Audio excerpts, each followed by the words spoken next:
बिस्मिल्लाहिर्रहमानिर्रहीम। पंजाबी की एक सेंग है, एक कहावत है कि अन्ने हथ गुलेल।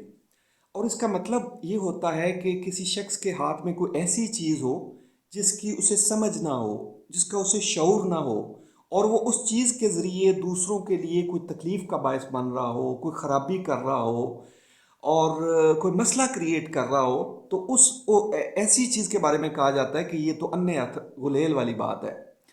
तो इस मौजू पर बात करनी है, और बात सख्त है लेकिन ज़रूरी है। इसको समझना बहुत ज़रूरी है।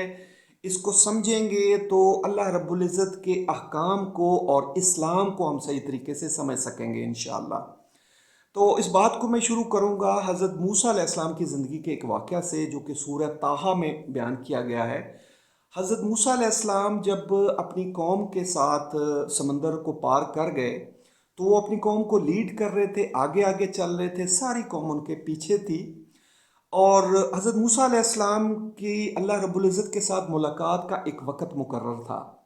उस मुलाकात के शौक़ में हज़रत मूसा अलैहिस्सलाम थोड़े तेज़ हो गए और उनकी कौम पीछे रह गई, और वो अपनी कौम को पीछे छोड़ के बहुत जो है वो जल्दी यानी उस मुकर्रर वक़्त से बहुत जल्दी पहुँच गए, बहुत पहले पहुँच गए।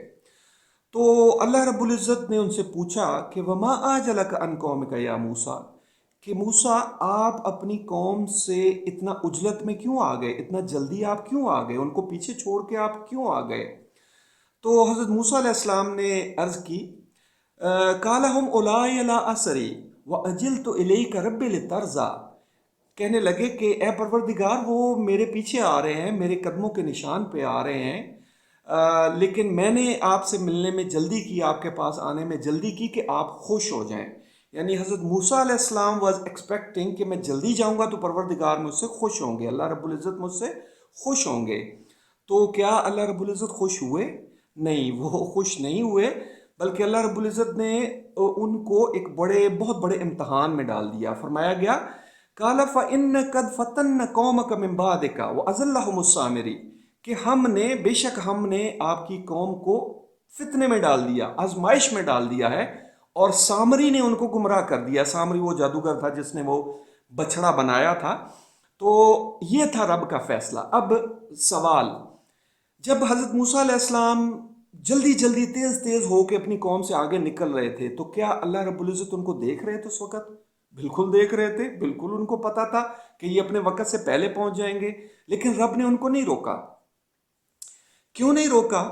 कि रब ने हमें ये सिखाना था कि इस्लाम क्या होता है।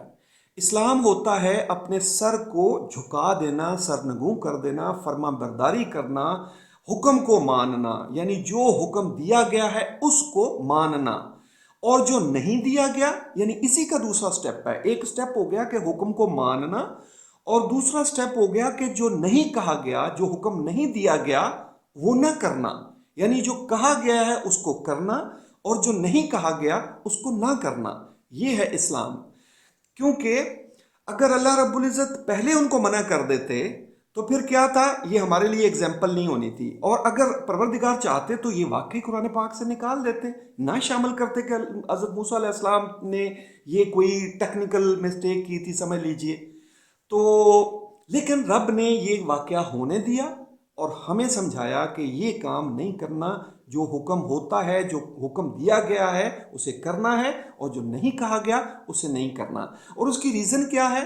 उसकी रीज़न भी समझ लीजिए कि अल्लाह रब्बुल इज़्ज़त की ज़ात कोई इस तरह नहीं है कि वो कोई भूल जाए, कि वो कोई जो फैसला है, यानी कोई ऐसा फैसला दे कि बाद में अगर कोई उससे को हट के काम करे तो कहे कि भाई तुमने सही किया, तुम बस ये कर देना, तुमने जो मैंने फैसला दिया था उससे तुमने अच्छा काम किया। This is not possible for Allah सुब्हानहू व तआला। अल्लाह रब्बुल इज़्ज़त का जो हुक्म होता है वो बहुत मुस्तहकम होता है, वही हमारे लिए सही होता है। उसी काम को हमें करना चाहिए, एज इट इज़ अंजाम देना चाहिए। और अब ये मैंने बात क्यों की है कि इस खिड़की से बाहर एक आवाज़ है, एक एक मौलवी साहब हैं, जिनके जिनके हाथ में जो स्पीकर है ना, वो समझ लीजिए अन्ने हथ गुलेल वाली बात है। कि वो जब चाहते हैं वो कसीदा बुर्दा पढ़ना शुरू कर देते हैं। रात को 3 बजे उठ के कसीदा बुर्दा पढ़ना शुरू कर देते हैं। قصیدہ بردہ پڑھنے پہ اللہ تعالیٰ معاف فرمائے، نبی پاک صلی اللہ علیہ وسلم کے نام پر ہماری جان قربان ہے، قصیدہ بردہ پڑھنے میں پرابلم نہیں ہے، رات کو 3 بجے پڑھنے میں پرابلم ہے۔ پھر یہ کہ ان کو یہ نہیں پتا کہ وہ تلاوت کرنی شروع کر دیتے ہیں، بندہ ٹوائلٹ میں بیٹھا ہوتا ہے اور وہ تلاوت کرنی شروع کر دیتے ہیں۔ اب قرآن پاک سننے کا بھی ایک پروٹوکول ہے، یعنی میں اپنے کان بند نہیں کر سکتا کہ وہ تلاوت کر رہے ہیں اور میں یہاں بیٹھا ہوں۔ تو یہ سمجھنے والی بات ہے کہ ایسا نہیں ہے، یہ یعنی جو آپ کو حکم نہیں دیا، یعنی بعض اوقات کچھ ایسے وقت ہوتے ہیں کہ رب نے فرمایا کہ یہ کام اس وقت نہیں کرنا، اس سجدہ اس وقت نہیں کرنا، نماز اس وقت نہیں پڑھنی۔ یہ ساری وہ اگزامپلز ہیں جو پروٹوکولز ہیں، سمجھ لیجئے، دین پر عمل کرنے کے۔ اللہ رب العزت ہمیں سمجھ کی توفیق عطا فرمائے، اور اگر ہمارے ساتھ ہمارے کو بھائی اس طرح کی غلطی کر رہا ہے تو ہمیں ناراض نہیں ہونا، بلکہ ہمیں پیار سے سمجھانا ہے اور یہ کوشش کرنی ہے کہ وہ اس طرح کی غلطی نہ کرے، ہر چیز کو اپنے ٹائم پر کرنے کی کوشش کریں۔ اور یہ جو مسجدوں کے جو لوگ ہیں، میں ان کے خلاف بالکل نہیں ہوں، یہ لوگ اگر نہ ہوں نا تو یقین کریں کہ اللہ تعالیٰ معاف فرمائے شاید اذانیں بھی نہ ہوں۔ یہ بہت بڑی قربانی دے رہے ہیں، بہت بڑی ذمہ داری نبھا رہے ہیں، بس چھوٹی موٹی جو کمزوریاں ہیں وہ تو دور ہونی چاہیے نا۔ تو اسی لیے میں نے یہ بات کی۔ اللہ تعالیٰ سمجھ کی توفیق عطا فرمائے۔ جزاک اللہ۔